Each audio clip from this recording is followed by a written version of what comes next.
The morning sun cast long shadows across Riverside Market, the oldest farmers' market in Clearwater, Ohio. The air was thick with the scent of fresh produce, homemade bread, and the promise of an early autumn day. Vendors called out their specials while families navigated the narrow aisles between wooden stools.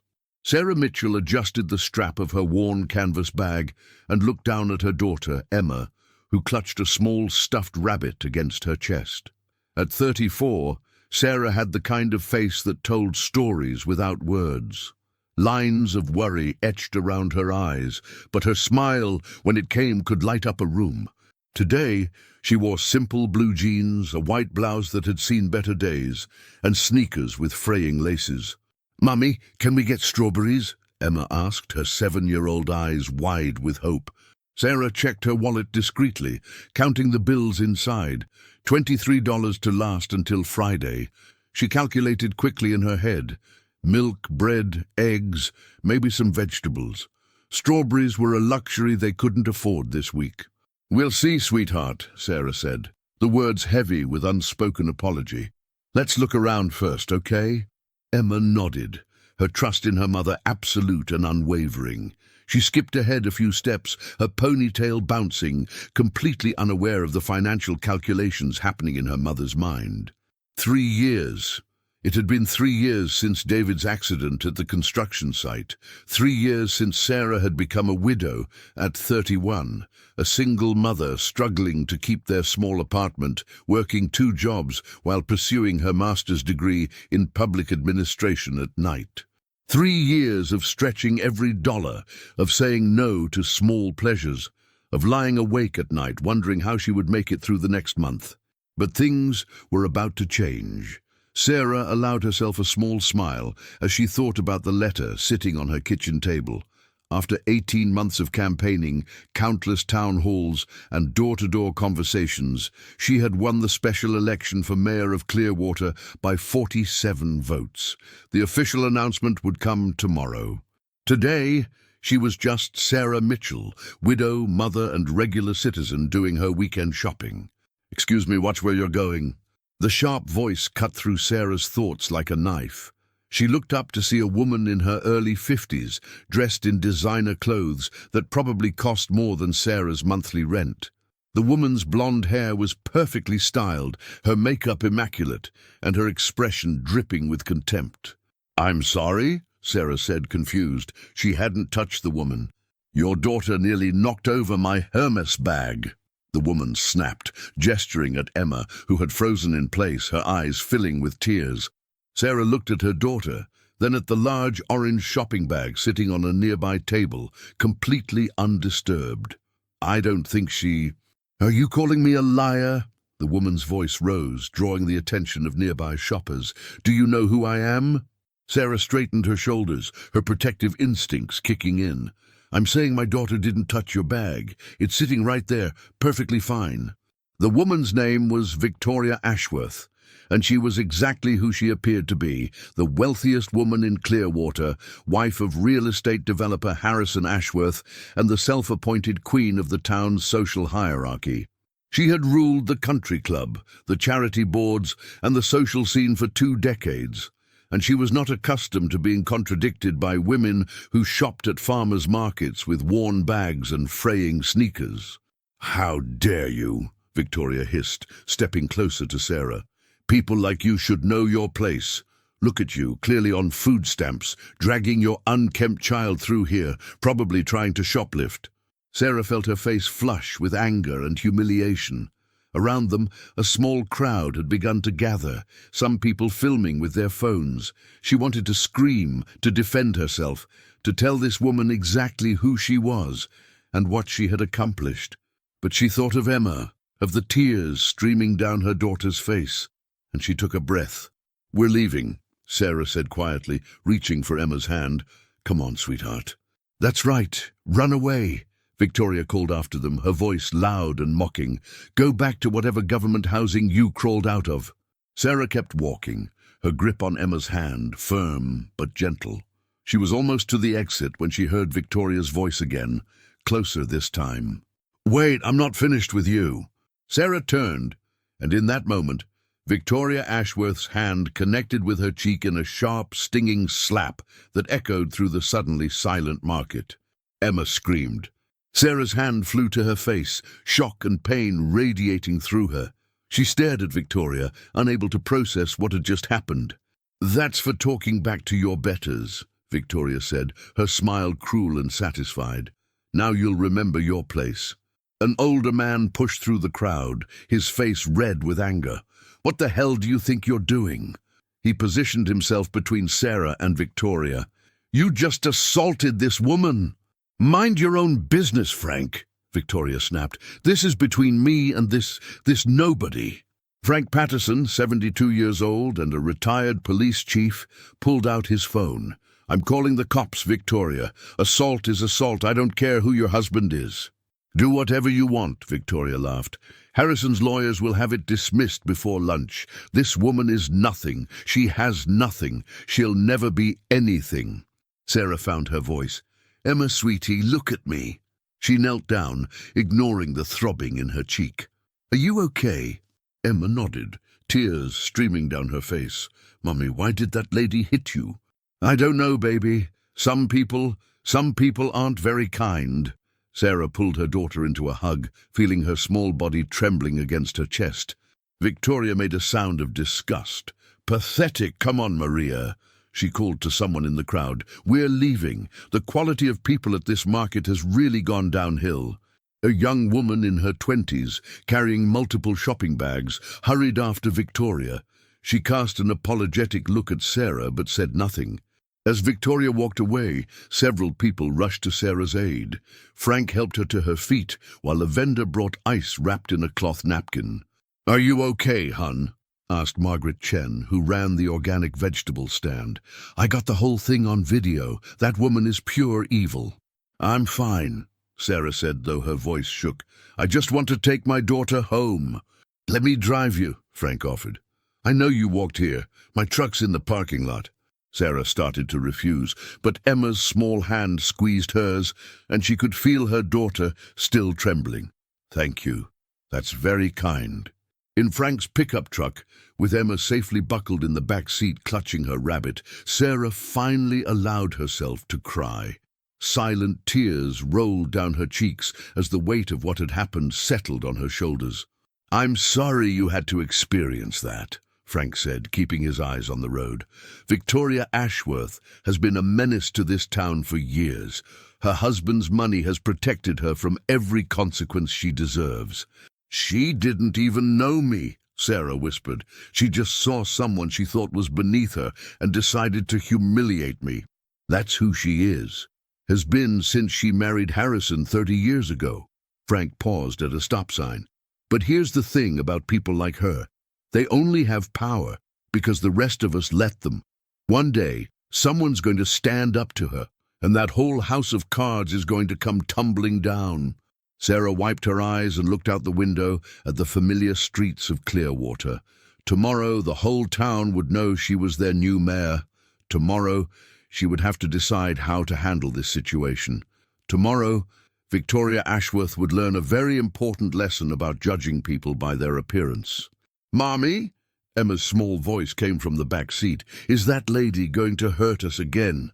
Sarah turned to look at her daughter, her heart breaking at the fear in those innocent eyes. "No, baby. I promise you, no one is going to hurt us. And you know what?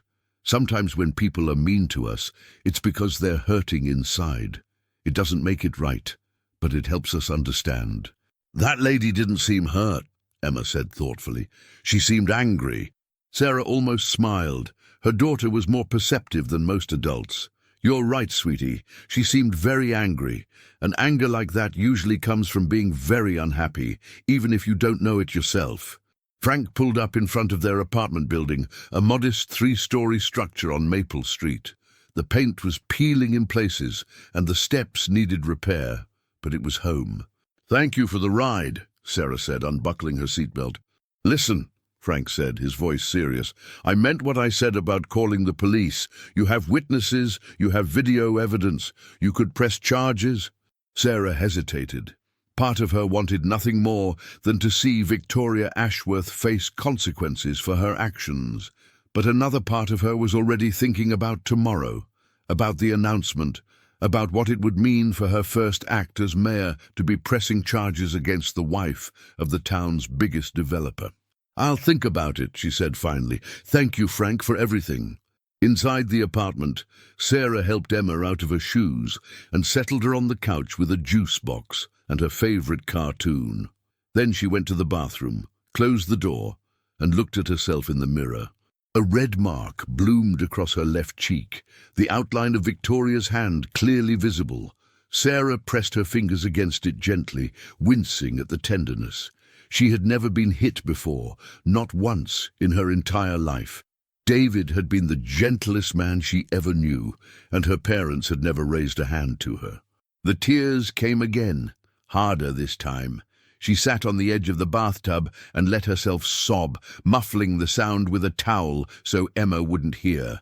She cried for herself, for her daughter, for the humiliation of being treated like garbage in front of dozens of people.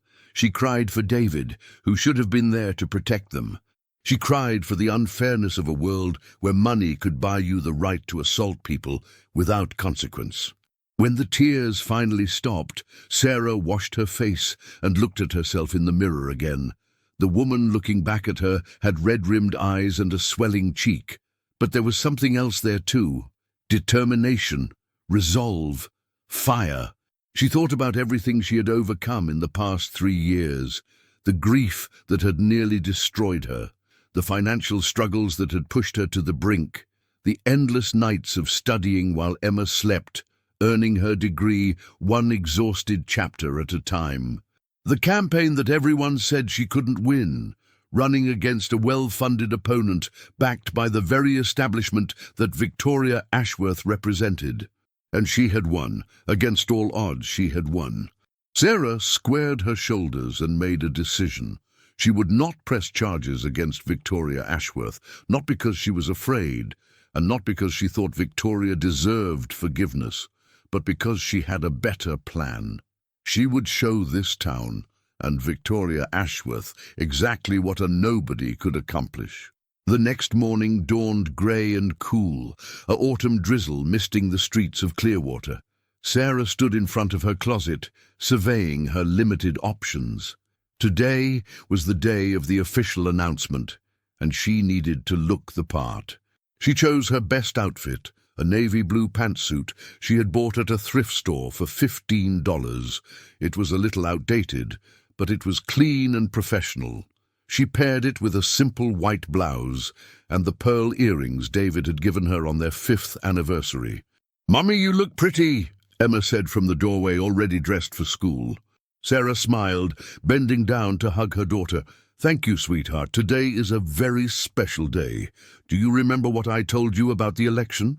Emma nodded solemnly. "You said you wanted to help make our town better, and people voted for you." "That's right, and today everyone is going to find out that I won. That means Mommy is going to be the mayor." "What's a mayor?"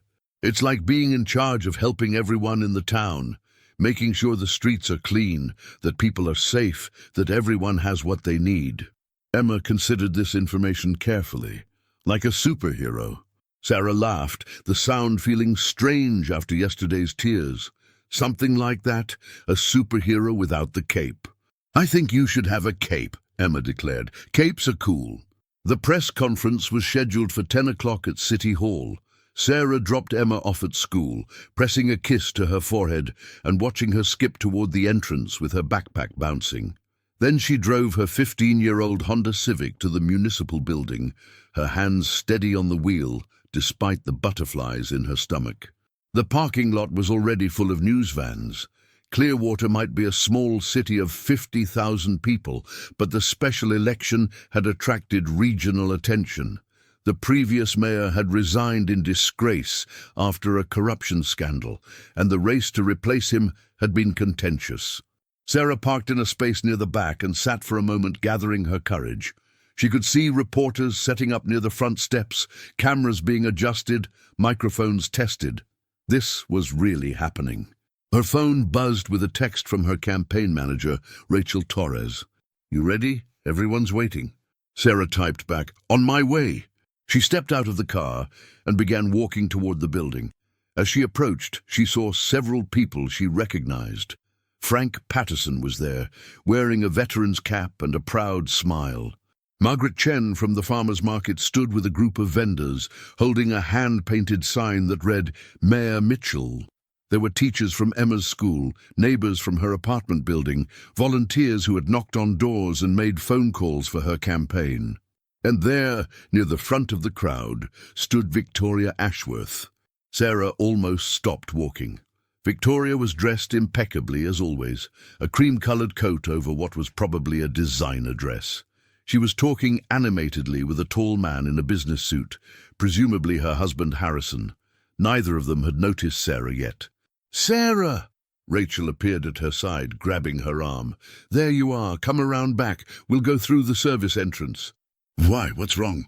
Rachel hesitated. "There's been some developments. The video from yesterday is all over social media. Someone posted it last night, and it's gotten thousands of shares." Sarah's heart sank. "People know." "Not everything.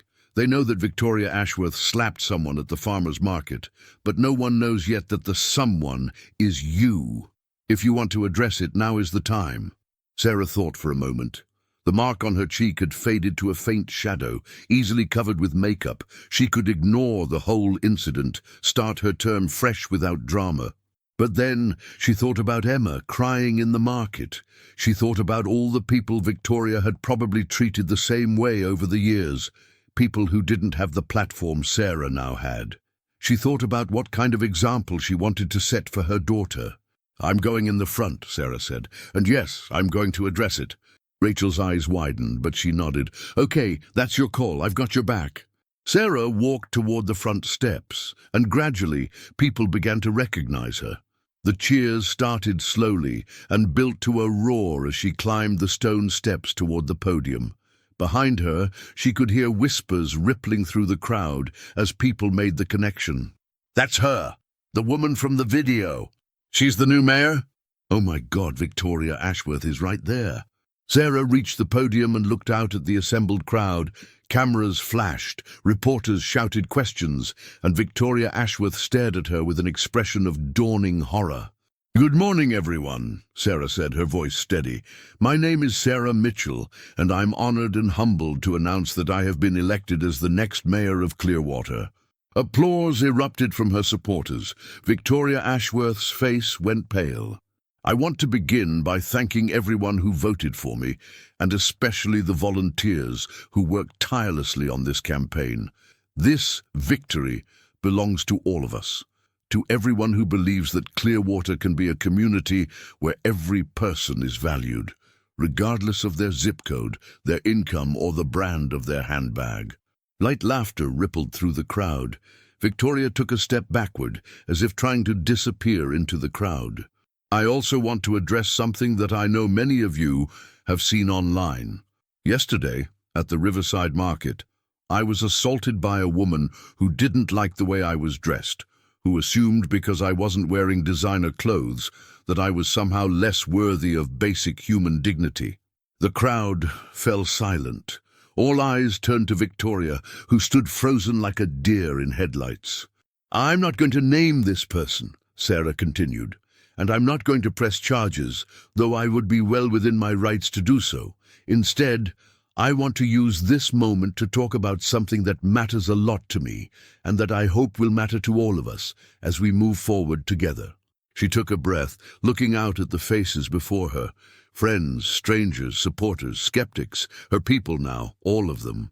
Clearwater is a wonderful place to live, but like every community, we have our divisions. We have people who live in big houses on the hill and people who struggle to make rent. We have families who vacation in Europe and families who can't afford to buy their kids strawberries at the market. For too long, those divisions have been reinforced by attitudes like the one I experienced yesterday. The idea that your worth as a human being is determined by what you own rather than who you are. Victoria was trying to edge away now, her husband's hand on her arm, his face thunderous. As your mayor, I promise to work for everyone in this city. Not just the wealthy, not just the well-connected, but every single person who calls Clearwater home. And I promise that in this administration we will judge people by their character, their contributions and their compassion, not by the labels on their clothes. The applause that followed was deafening. Sarah smiled, feeling something she hadn't felt in a long time: hope. After the press conference, Sarah was surrounded by well-wishers, reporters and supporters wanting photos. She shook hands until her arm ached, smiled until her face hurt, and answered the same questions over and over. Yes, she was a widow. Yes, she had a daughter. Yes, she had worked 2 jobs while getting her degree. No, she didn't harbor any ill will toward the woman who had slapped her. Yes, she was committed to being a mayor for all of Clearwater. It was nearly 2 hours before she managed to slip away to the small office that would be hers for the next 3 years. Rachel was waiting for her with a cup of coffee and a knowing smile. "You were incredible out there," Rachel said. "The phones are ringing off the hook. National news wants interviews. You've got at least a dozen requests for statements." Sarah sank into the chair behind the desk. "Already? You're a story people want to hear. Single mom, widow, overcame poverty to win election against all odds. And then the whole thing with Victoria Ashworth. This is the kind of story that goes viral." "I didn't do this for attention," Sarah said quietly. "I did this because I believe I can help people." "I know. That's what makes it such a good story." Rachel perched on the edge of the desk. "Speaking of Victoria, she left the press conference about 30 seconds after you started talking. Word is, she's holed up at home, not taking calls." Sarah felt a pang of something she didn't expect. Sympathy. Despite everything, she didn't want Victoria's life to be destroyed. She just wanted her to understand the consequences of her actions. "Let's not pile on," Sarah said. "I said I wasn't going to press charges, and I meant it. I'm not interested in revenge." Rachel raised an eyebrow. "You're a better person than I am. If someone slapped me on camera and called me garbage, I'd want them to suffer." "Suffering doesn't change people, it just makes them harder." Sarah thought about her own suffering, the years of grief and struggle that had somehow led her here. "I want to believe that Victoria can learn from this, that maybe seeing her own behavior reflected back at her will make her think twice before treating someone that way again." "That's very optimistic." "I'm a mayor now. I have to be optimistic. It's in the job description." The rest of the day was a blur of meetings, briefings and paperwork. Sarah learned about budget shortfalls, pending legislation, ongoing disputes with the county. By the time she picked Emma up from after-school care, her head was spinning with information. "How was your day, sweetheart?" she asked, as Emma buckled herself into the back seat. "Good! Mrs. Patterson said you're the boss of the whole city now. Is that true?" "Something like that," Sarah laughed. "It's a lot of responsibility." "She also said that lady who hit you is in big trouble." Sarah's smile faded. "What do you mean?" "At school everyone was talking about it. They saw a video on their parents' phones. The mean lady hit you, and now everyone's mad at her." Sarah gripped the steering wheel, trying to process this information. Of course, Emma would hear about it at school. She should have anticipated that. "Emma, listen to me. What happened yesterday was wrong. That woman shouldn't have hit me, and she definitely shouldn't have said those mean things. But being angry at her isn't going to help anything. The best thing we can do is show people that being kind is more powerful than being mean." Emma was quiet for a moment. "Is she going to jail?" "No, sweetheart, I decided not to make her go to jail." "Why not? She hit you. Hitting is wrong." "You're right, hitting is wrong, and she might face other consequences for what she did, but I don't want to be the one to punish her. I want to be the one who shows her there's a better way to treat people." Emma considered this with the serious expression she always wore when thinking hard about something. "So you're being nice to her even though she was mean to you?" "Something like that." "That's hard," Emma said finally. "I don't think I could do that." "It is hard," Sarah agreed. "But sometimes the hardest thing and the right thing are the same thing. That night, after Emma was in bed, Sarah sat in her small living room with a cup of tea, watching the news coverage of her announcement. Every channel was running the story, showing the clip of her speech, cutting to file footage of Victoria Ashworth at various charity events. The contrast was stark. Sarah in her thrift store suit, speaking about unity and compassion. Victoria in designer gowns, always photographed with the wealthiest people in town. The narrative was writing itself, and it wasn't flattering to Victoria. Sarah's phone rang. She didn't recognize the number, but answered anyway. "Mrs. Mitchell, this is Harrison Ashworth." Sarah nearly dropped her tea. "Mr. Ashworth, I wasn't expecting your call." "I imagine not." His voice was deep and tired. "I'm calling to apologize for my wife's behavior yesterday. What she did was inexcusable." "I appreciate you saying that. I want you to know that she's deeply ashamed. She's been struggling lately. That's not an excuse, just an explanation. She's been under a lot of pressure and she took it out on you. It was wrong." Sarah chose her words carefully. "Mr. Ashworth, I accept your apology on behalf of your wife, but I think the apology should come from her directly, not to me necessarily, but to all the people who witnessed what happened, and to anyone else she may have treated that way." There was a long pause. "You're asking a lot." "I'm asking for basic accountability. Your wife assaulted me in public, in front of my 7-year-old daughter. She called me garbage. She assumed I was on food stamps and implied I was a thief. And she did all of this because she thought she could get away with it, because she's always gotten away with it." "I understand your anger." "I'm not angry, Mr. Ashworth. I'm sad. I'm sad that someone with so much privilege has so little kindness. I'm sad that my daughter had to see that there are people in the world who judge others by how much money they have. And I'm sad that your wife will probably never understand why what she did was so wrong." Another pause. "You're not what I expected." "What did you expect?" "I don't know. Someone who wanted to negotiate. Someone looking for a settlement or a favor. Instead, you're giving me a lecture on morality." Sarah almost laughed. "I'm not trying to lecture you. I'm just telling you the truth. Your wife hurt me and my daughter, and nothing she can do will undo that. But if she's willing to take responsibility, to genuinely try to be a better person, then I'm willing to move forward. That's the best I can offer." "I'll talk to her," Harrison said finally. "I can't promise anything, but I'll talk to her. That's all I ask." After she hung up, Sarah sat for a long time thinking. The conversation had gone differently than she expected.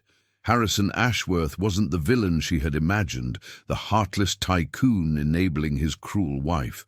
He sounded tired, worn down, like a man who had been dealing with his wife's behavior for years. It didn't excuse Victoria. Nothing excused Victoria, but it reminded Sarah that every story had more dimensions than you could see from the outside. The first week of Sarah's term as mayor was a whirlwind. She had barely unpacked her office before she was thrust into a crisis. A water main break that affected 3 neighborhoods, leaving thousands of residents without running water. She spent 3 days in emergency meetings, coordinating with utility crews, arranging for water distribution centers, and visiting affected families. It was exhausting work, but it was also exhilarating. For the first time since David died, Sarah felt like she was exactly where she was supposed to be, doing exactly what she was meant to do. "You're a natural," Rachel told her after a particularly long day. "Most politicians would have delegated this to a department head and stayed in their office. You were out there filling water bottles and handing them to people." "That's what leaders do," Sarah said simply. "They show up." The media coverage of her response was overwhelmingly positive. Stories about Mayor Mitchell praised her hands-on approach, her accessibility, her genuine concern for the residents she served. The contrast with the previous mayor, who had been notorious for his absence during emergencies, was not lost on anyone. But amid all the positive attention, there was one story that wouldn't die: the confrontation with Victoria Ashworth. The original video had been viewed millions of times, and new analyses seemed to appear every day. Body language experts dissected Victoria's movements, Psychologists speculated about what drove her behavior. Social media users dug into her past, uncovering a history of complaints from service workers, former employees, and neighbors. Victoria herself remained silent, invisible. She had cancelled all public appearances, resigned from her positions on 3 charity boards, and reportedly hadn't left her house in days. Sarah felt the weight of that silence. Despite everything, she hadn't wanted this outcome. She had wanted accountability, not destruction. 2 weeks after the incident, Sarah received an unexpected visitor. She was in her office, reviewing budget proposals, when her assistant knocked on the door. "Mayor Mitchell, there's someone here to see you. She doesn't have an appointment, but she says it's important." "Who is it?" "Victoria Ashworth." Sarah's heart skipped a beat. "Send her in." Victoria entered the office slowly, like someone walking into enemy territory. She looked different than Sarah remembered. Her makeup was subdued, her clothes simple, her usual aura of superiority entirely absent. She looked, Sarah realized, like someone who had been crying for days. "Thank you for seeing me," Victoria said, her voice barely above a whisper. "Please, sit down." Sarah gestured to the chair across from her desk. Victoria sat on the edge of the seat, her hands clasped tightly in her lap. For a long moment, neither woman spoke. "I don't know where to begin," Victoria finally said. "I've written and rewritten what I wanted to say 100 times, and none of it sounds right." "Why don't you start with why you're here?" Victoria took a shaky breath. "I'm here to apologize, not because Harrison told me to, not because my lawyers advised it, not because I'm afraid of what you might do. I'm here because I can't live with myself anymore." Sarah waited, giving Victoria space to continue. "When I saw you at the press conference, when I realized who you were and what I had done, I wanted to die. I'm not being dramatic. I literally wanted to disappear. Everything I thought I knew about myself, about my place in the world, came crashing down." Tears began rolling down Victoria's cheeks, but she made no move to wipe them away. "I've spent the last 2 weeks looking at my life, really looking at it, and I don't like what I see. I've treated people horribly for years, people who couldn't fight back, who depended on my tips or my business or my charity donations. I've been cruel and petty and vindictive, and I told myself it was okay because I was better than them, because my money made me special." Victoria's voice cracked. "But I'm not special. I'm just a scared, unhappy woman who's been trying to feel powerful because I feel so powerless in my own life." Sarah felt her defenses softening despite herself. "Why do you feel powerless?" Victoria laughed bitterly. "Because I am. I have no education, no skills, no career. I married Harrison when I was 22, and he's controlled everything ever since. The money, the social calendar, the charities I was allowed to support. Even the clothes I wear, he picks them out. I'm basically a prop in his life, a pretty accessory to bring to business dinners. That doesn't excuse what you did to me. I know nothing excuses it. But I wanted you to understand that when I looked at you, I saw everything I'm not. You were struggling, yes, but you were real. You were independent. You had a daughter who loved you because of who you are, not because of what you could buy her, and I hated you for it." Sarah leaned back in her chair, processing this unexpected confession. "You hated me because I was poor. I hated you because you were free. Even with nothing, you were freer than I've ever been." Victoria finally wiped her eyes, mascara smearing across her fingers. "I'm not asking for forgiveness. I don't deserve it. I just wanted you to know that I'm sorry, that I know I was wrong, and that I'm going to spend the rest of my life trying to be a better person." Sarah studied the woman across from her, seeing her perhaps for the first time. Not the wealthy socialite, not the cruel attacker, but a human being in pain, finally confronting her own failures. "I believe you," Sarah said quietly, "and I want you to know that I forgave you 2 weeks ago, not because what you did was okay, but because holding on to anger wasn't going to help either of us." Victoria looked up, surprise and something like hope flickering in her eyes. "You forgave me?" "I did, But Victoria, forgiveness and trust are different things. You have a lot of work to do before people trust you again. What are you going to do about that? Victoria nodded slowly. I've been thinking about that. I want to do something real, something that actually helps people instead of just making me feel good about myself. I was hoping you might have some ideas. It was Sarah's turn to be surprised. You want my help? You know this community. You know what people need, and you're not afraid to tell me the truth, even when it hurts. Victoria managed a small, sad smile. I think I need more people like that in my life. Sarah thought for a moment. There's a program I've been wanting to start, a job training initiative for single mothers. Many of them are in the same situation I was in, trying to improve their lives while raising children alone. We need funding. But more than that, we need mentors, people who can help these women navigate the professional world, make connections, build confidence. You want me to mentor single mothers? I want you to listen to them, to understand their struggles, to see them as human beings worthy of respect and dignity. Sarah paused. Can you do that? Victoria was quiet for a long moment. I don't know, but I want to try. That's a start. They talked for another hour, outlining a plan for Victoria's involvement in the program. It wouldn't be easy, Sarah knew. Victoria had years of ingrained attitudes to overcome, and the community's trust would not be easily won. But she saw something in Victoria that day, a genuine desire for change that gave her hope.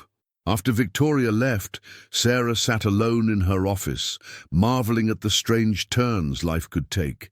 A month ago, she was just a woman struggling to make ends meet, invisible to the powers that controlled her city. Now she was the mayor, and the woman who had humiliated her was asking for her guidance. Rachel poked her head in. So, how did it go?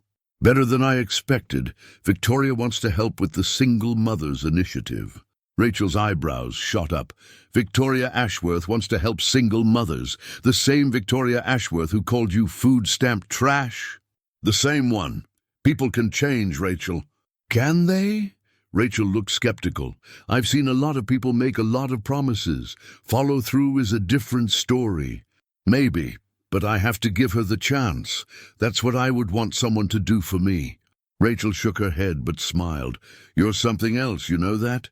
Anyone else would be planning revenge, and you're planning rehabilitation. Revenge doesn't build anything, and I've got too much to build to waste time on destruction. The months that followed were among the most challenging and rewarding of Sarah's life.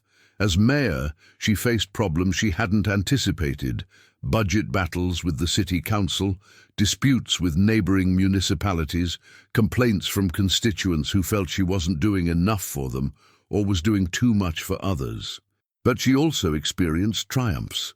A successful bond measure that funded new parks and community centers, a partnership with the state university to bring job training programs to Clearwater, a decrease in crime in neighborhoods that had long been neglected. And through it all, she watched Victoria Ashworth transform. It didn't happen overnight. The first few sessions of the mentoring program were awkward, with the single mothers eyeing Victoria suspiciously and Victoria struggling to connect with women whose lives were so different from her own. But gradually, something shifted. Victoria started listening, really listening, to the stories these women told. She heard about abusive relationships, about working 3 jobs to afford childcare, about dreams deferred and sacrifices made. And she began to share her own story too. The loneliness of her marriage, the emptiness of her privileged life, the shame she felt for how she had treated others. I used to think I was better than you, Victoria told the group one day, her voice trembling. I thought my money made me special, but you're the strong ones. You're the ones who get up every day and fight for your families with nothing but your own determination. I've never fought for anything in my life. Sarah, who had been observing from the back of the room, felt tears prick her eyes. This was why she had taken a chance on Victoria. This was what she had hoped for. After the session, Victoria approached her. I want to do more. The mentoring is wonderful, but I want to use my connections, my money, to really make a difference. What did you have in mind? A fund for single mothers who need help with emergencies, things like car repairs, medical bills, childcare during job interviews. I want to call it the David Mitchell Foundation. Sarah stared at her. You want to name it after my husband? If you'll allow it. He was the father of your daughter, the love of your life. And from everything you've told me, he was a good man who worked hard to support his family. I want to honor that. For a moment, Sarah couldn't speak. David had been gone for over 3 years now, but the mention of his name still brought a rush of emotion. The idea that his memory would live on through something that helped other families like theirs was overwhelming. I would be honored, she finally managed. Thank you, Victoria. The David Mitchell Foundation launched 6 months later, with initial funding of $500,000 from Victoria's personal savings, money she had accumulated over years of extravagant gifts from Harrison that she had never spent. The foundation helped dozens of families in its first year, providing everything from new tires to emergency dental care to deposits for better apartments. But the foundation was only part of Victoria's transformation. She also began volunteering at the community center, teaching financial literacy classes to teenagers. She joined a local book club, making friends with women she never would have acknowledged before. She even filed for divorce from Harrison, finally breaking free from the gilded cage of her marriage. He's not a bad man, Victoria told Sarah over coffee one afternoon. He never hit me, never cheated on me, but he never saw me as a person either, just as an extension of himself. I can't live like that anymore. What are you going to do? I honestly don't know. I have some money from the settlement, enough to live on modestly. I might go back to school, get the degree I never finished, or maybe I'll work full-time for the foundation. Victoria smiled, and it was a real smile, not the practiced one Sarah remembered from the farmer's market. For the first time in my life, I get to decide for myself. As Sarah's first year as mayor drew to a close, she took stock of everything that had happened. Her approval ratings were strong, bolstered by tangible improvements in the community and a reputation for accessibility and honesty. The city's budget was balanced for the first time in a decade.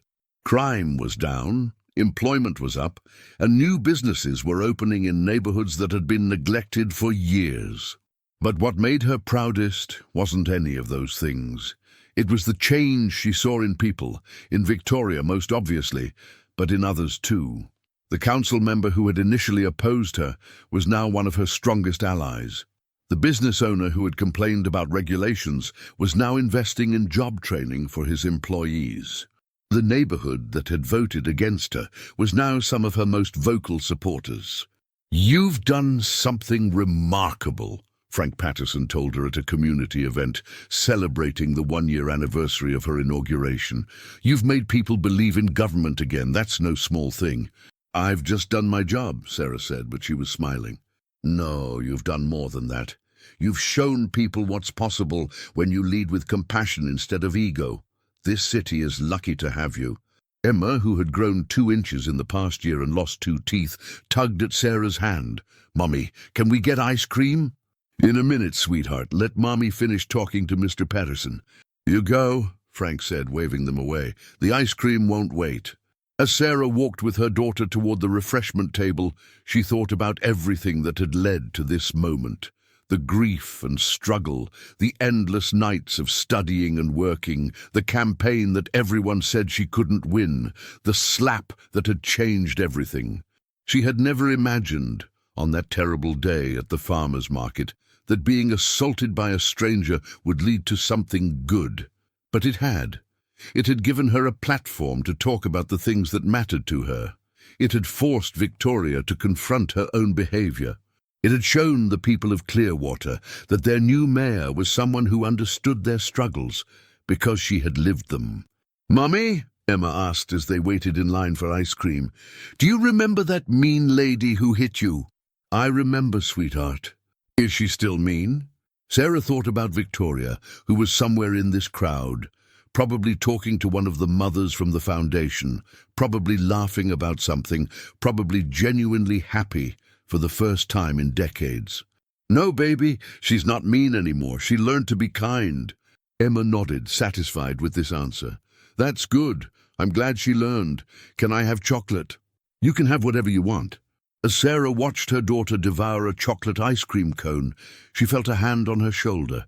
She turned to see Victoria, dressed simply in jeans and a sweater, looking healthier and more relaxed than Sarah had ever seen her. "Mayor Mitchell," Victoria said, a hint of teasing in her voice, "how does it feel to be celebrating your first year?" "It feels good. It feels really good."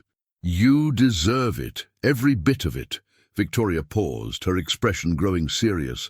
"I never properly thanked you, you know, for giving me a second chance, for seeing something in me that I couldn't see in myself." "You did the work, Victoria. I just pointed you in the right direction." "That's generous of you, but we both know it's not true. You could have destroyed me. The public opinion, the legal case, everything was on your side. Instead, you chose to help me. I'll never forget that." Sarah smiled. "Consider us even. You helped me too, in your own way." "How so?" "You showed me what I didn't want to become. That first day, when you looked at me with such contempt, I made a promise to myself that I would never look at another person that way. That no matter how much power or success I had, I would never forget what it felt like to be judged for things I couldn't control." Victoria was quiet for a moment. "I was such a terrible person." "You were a person in pain who handled it badly. There's a difference." "Is there?" "I have to believe there is. Otherwise, what's the point of trying to be better?" They stood together in comfortable silence, watching Emma chase a group of children around the playground equipment. It was a perfect autumn day, the kind that made you grateful to be alive, to be part of something larger than yourself. "I'm thinking of running for city council," Victoria said suddenly. Sarah nearly choked on her water. "You're what?"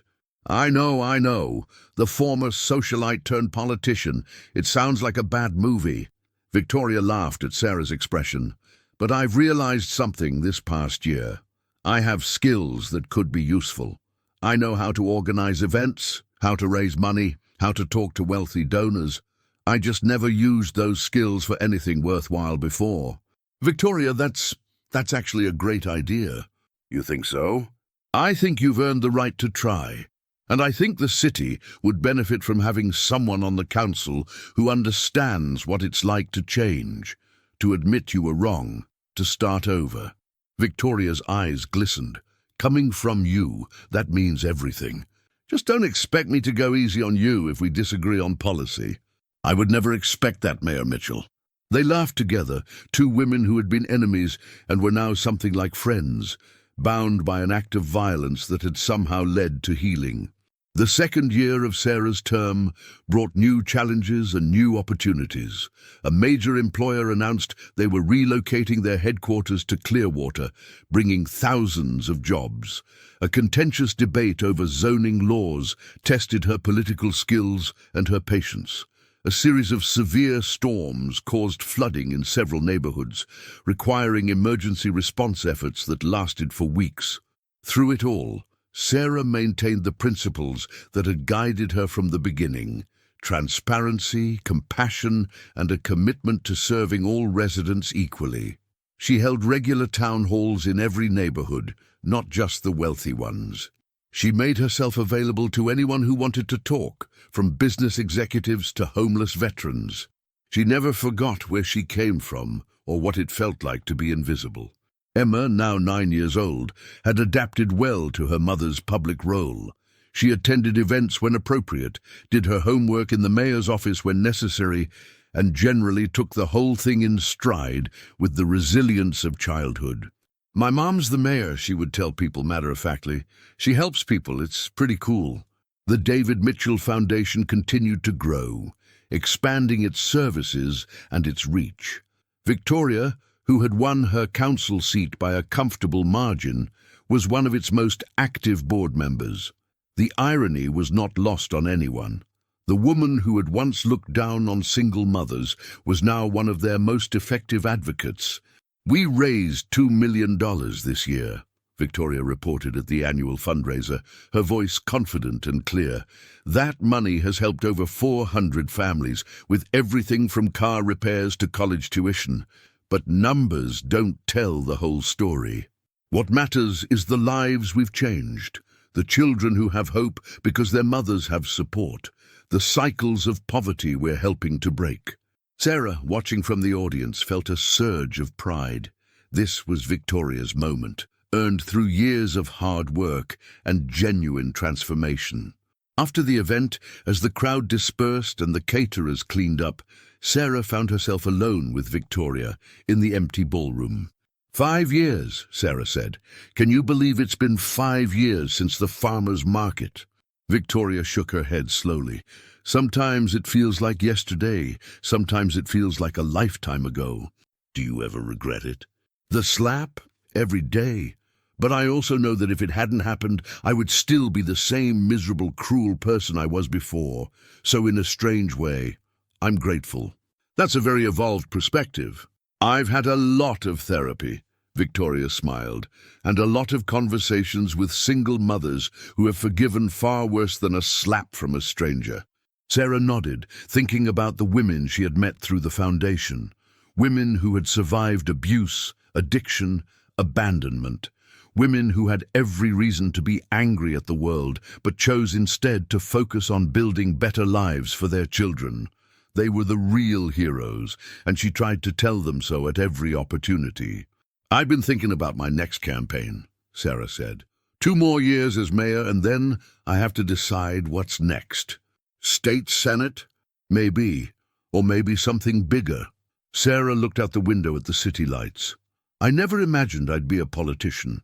But now that I'm here, I keep thinking about all the ways the system fails people, the policies that punish poverty instead of alleviating it, the assumptions that poor people are poor because of their own failings, not because the deck is stacked against them. You want to change those policies. I want to try. I've changed what I can at the city level, but some things require state or federal action. Victoria was quiet for a moment. You know I'll support you, whatever you decide, financially, politically, however I can help. I know, and I appreciate it. But Sarah, whatever you decide, promise me you won't lose what makes you special. Don't become one of those politicians who forget why they started, who get corrupted by power or cynical about people. Sarah turned to face her friend. I promise. And Victoria, same to you. Don't ever let yourself forget the woman you've become. Don't let anyone take that away from you. They hugged. 2 women who had traveled an unlikely road together, enemies who had become allies, who had become friends. The final chapter of Sarah's story was still being written.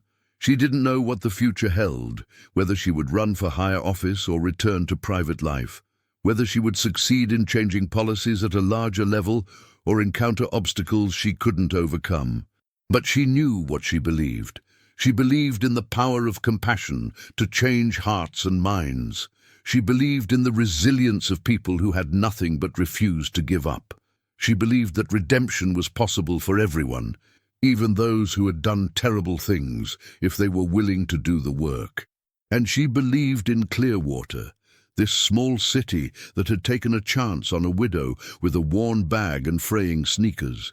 This place that had shown her what community could mean when people came together, when they chose to see each other as neighbors rather than strangers, when they decided that everyone deserved dignity and respect regardless of their circumstances.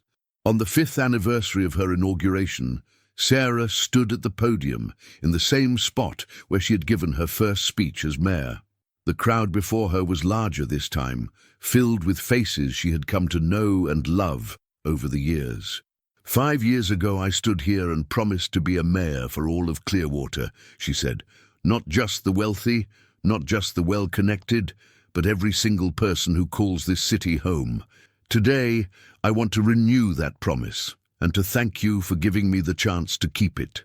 She looked out at the crowd, at Frank Patterson in his veteran's cap, at Margaret Chen with a new hand-painted sign, at Rachel, who had been with her from the beginning, at Victoria standing with a group of foundation mothers, at Emma, who was now old enough to understand what her mother had accomplished. Some of you know the story of how I came to be your mayor, a confrontation at a farmer's market that went viral, an incident of cruelty that led to unexpected grace. I've been asked many times over the years if I'm angry about what happened, if I harbor resentment toward the woman who slapped me and called me worthless. She paused, making eye contact with Victoria across the crowd. The answer is no. I'm not angry, because that moment, as painful as it was, led me here. It led to conversations about class and privilege that our community needed to have. It led to a foundation that has helped hundreds of families, and it led to a friendship that has taught me more about forgiveness and redemption than I ever could have learned from a book. Victoria was crying now, not trying to hide it. So here's what I want to say to all of you today. Don't give up on people. Don't write anyone off as irredeemable. Don't assume that because someone has hurt you, they can never change. I'm not saying forgiveness is easy or that it's always deserved, but I am saying that people are capable of extraordinary transformation when they're given the chance and the support to try. The applause that followed was warm and sustained. Sarah smiled, feeling the weight of the moment, the significance of all that had brought her here. After the ceremony, as she was making her way through the crowd, a young woman approached her with a toddler on her hip. "Mayor Mitchell, I'm sorry to bother you, but I just wanted to thank you." "Of course, what's your name?" "I'm Jessica. The foundation helped me 2 years ago when my car broke down and I almost lost my job. If it wasn't for you and Mrs. Ashworth, I don't know where I'd be right now." Sarah looked at the healthy, happy toddler, at the confidence in Jessica's eyes, and felt a swell of emotion. This is why we do it. For you and your daughter. For every family that deserves a chance. "My daughter's name is Sarah," Jessica said shyly. "I hope you don't mind. I named her after you." Sarah's eyes filled with tears. "I'm honored. Thank you. That means more than you know." As she walked back to her car, Emma by her side, Sarah thought about all the little Sarahs out there, all the children growing up in families that had been helped by the foundation, all the mothers who had found hope when they had none.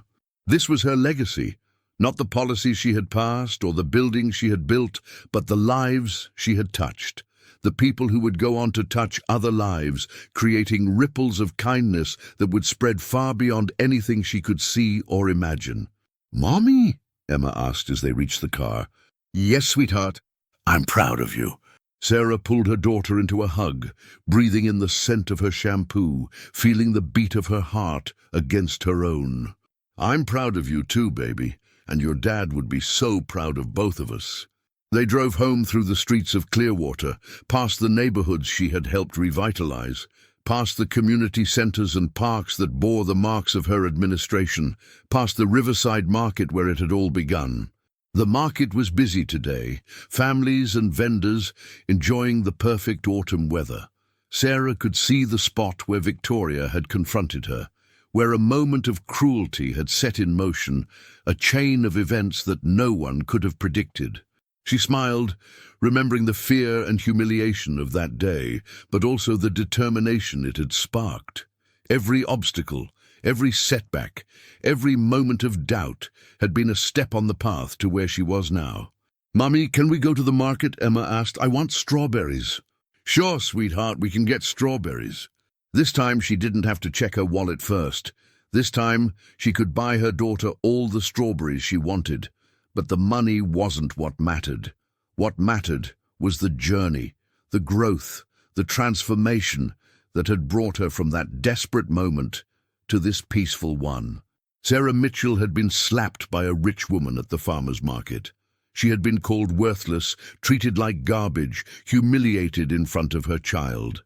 And she had risen above it all to become the mayor of her city, the founder of a foundation that helped hundreds of families, and an example of what was possible when you refused to let circumstances define you.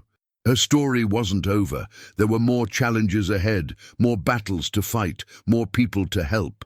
But in this moment, Watching her daughter skip ahead toward the market with strawberries on her mind, Sarah felt something she had thought she might never feel again after David died: complete and utter happiness.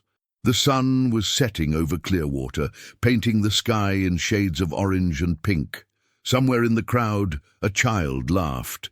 Somewhere else, a vendor called out the day's last bargains. Life went on, beautiful and messy and full of surprises. And Sarah Mitchell, once invisible, now indispensable, was exactly where she was meant to be. The market vendor recognized her now. Most people in Clearwater did. But unlike before, when such recognition might have meant judgment or dismissal, now it meant respect, affection, even admiration. "Mayor Mitchell!" called Maria, the elderly woman who had run the fruit stand for 30 years. "The strawberries are perfect today. Just got them this morning." "Thank you, Maria. We'll take 2 baskets." As Sarah paid for the strawberries, she noticed a young mother struggling with a stroller, 2 grocery bags, and a crying infant. Without thinking, she handed the strawberries to Emma and went to help. "Here, let me get that for you," she said, taking one of the bags. The woman looked up, her face tired and tear-streaked. She couldn't have been more than 22. "Thank you, I'm so sorry. I don't usually... I can manage. Everyone needs help sometimes. There's no shame in that." The woman's eyes widened as recognition dawned. "Wait, aren't you the mayor?" Sarah smiled. "I am, but right now, I'm just a mom who remembers what it was like to juggle too many things at once. Where's your car? I'll help you load up." They walked together to a battered Honda, not unlike the one Sarah had driven for years. As they loaded the groceries, the young woman suddenly burst into tears. "I'm sorry," she sobbed. "I'm so sorry. I don't know why I'm crying. It's just, no one's helped me in so long. Everyone looks at me like I'm a burden, like I don't deserve to take up space." Sarah put a gentle hand on her shoulder. "What's your name?" "Michelle. Michelle, I want you to know something. 6 years ago, I was you, a young mom struggling to make ends meet, invisible to everyone who had more than me, and someone treated me like I was worthless, like I didn't deserve basic human decency. It was one of the worst moments of my life." Michelle wiped her eyes, listening intently. "But that moment led me to where I am now. Not because I'm special, but because I refuse to let someone else's cruelty define me. And I want you to know that whatever you're going through, it doesn't have to be forever. There are people who want to help." She pulled out a card and handed it to Michelle. "This is the David Mitchell Foundation. They help single mothers with emergencies, anything from car repairs to childcare to job training. If you need anything, call them. They'll take care of you." Michelle looked at the card, then at Sarah. "You started this foundation." "I started it with a friend who used to be very different from who she is now. People can change, Michelle. Circumstances can change. Please don't give up." By the time Sarah got back to Emma and the strawberries, the sun had almost set. They ate a few berries as they walked back to the car, the juice staining their fingers and lips, the sweetness a perfect ending to a beautiful day. "Mommy," Emma said as they drove home. "Yes, sweetheart." "That lady you helped, she was crying." "I know. Did you make her feel better?" Sarah thought about the hope she had seen in Michelle's eyes, the way she had clutched the foundation card like a lifeline. "I hope so, baby. I really hope so." "Good," Emma said, settling back in her seat with satisfaction. "That's what we do, right? We help people." "That's right, sweetheart. That's exactly what we do." The Mitchell household was quiet that night. Sarah sat on the couch with a cup of tea, watching Emma do her homework at the kitchen table. The walls were covered with photos: Emma's school pictures, Sarah's inauguration, the foundation gala, family trips, and everyday moments. One photo sat in a place of honor on the mantel. David, holding a newborn Emma in his arms, his face full of wonder and love. He had been a good man, a hard worker, a loving husband and father. His death had nearly destroyed Sarah, but it had also set her on a path she never could have imagined. She wondered what he would think of everything that had happened. Would he be proud of her? Would he be amazed by the woman their daughter was becoming? Would he laugh at the irony of his widow, once slapped by a socialite, now running the city? Yes, she decided. He would be proud. He would be so, so proud. The phone rang, breaking her reverie. It was Rachel. "Sarah, sorry to call so late, but there's something you need to see." "What is it?" "The national news. They're doing a story about you, about the SLAP, about your career, about the foundation. It's big, Sarah, really big." Sarah turned on the television, flipping to the national news channel. There, on the screen, was her face, followed by footage of Victoria's SLAP, followed by interviews with people she had helped, followed by Victoria herself talking about her transformation. What started as a moment of shocking public cruelty has become a story of redemption and resilience, the anchor was saying. Sarah Mitchell went from being slapped by a wealthy socialite to becoming one of the most popular mayors in the country. And her former attacker, Victoria Ashworth, is now one of her closest allies and a champion for the same single mothers she once looked down upon. The segment ended with a direct quote from Sarah. "Forgiveness doesn't mean forgetting. It means choosing to move forward with compassion instead of bitterness. It means believing that people can change, even when it's hard to see how." Sarah stared at the screen, overwhelmed. In a few minutes, millions of people would know her story. Millions of people would see what was possible when you chose grace over revenge, action over anger. Her phone buzzed with a text from Victoria. "Did you see it? I'm crying. Thank you for believing in me." Sarah typed back, "Thank you for proving me right. We did this together." She turned off the television and looked at Emma, who had finished her homework and was now watching her mother curiously.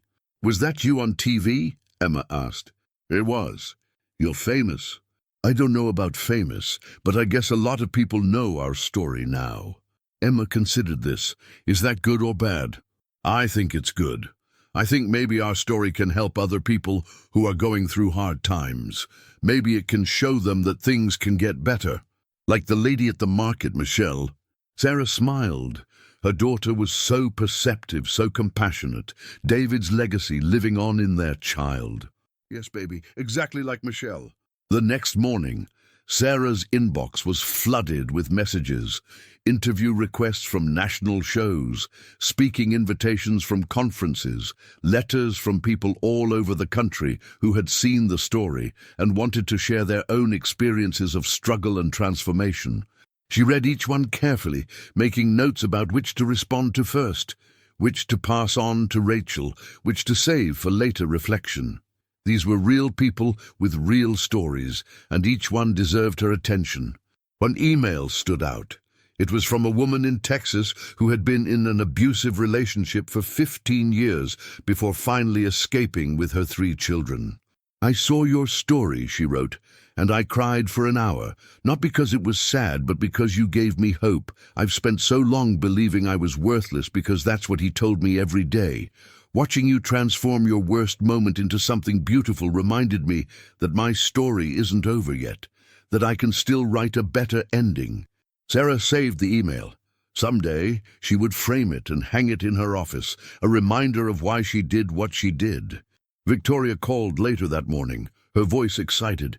"The foundation has received $50,000 in donations since last night. 50,000. And we're getting calls from people all over the country who want to start similar programs in their cities." "That's incredible," Sarah said, genuinely amazed. "It's because of you. Your story inspired people. Our story." "It's not just our story, Victoria. It's the story of every mother who's ever been made to feel less than, every person who's ever been judged for things beyond their control. We just happen to be the ones who got cameras pointed at us." "Maybe, but you could have used those cameras to destroy me. Instead, you use them to help people. That's the difference, Sarah. That's what makes you special." The years that followed brought more challenges, more triumphs, more growth. Sarah did run for state senate, and she won. Victoria continued her work with the foundation, which expanded to 12 cities across the country.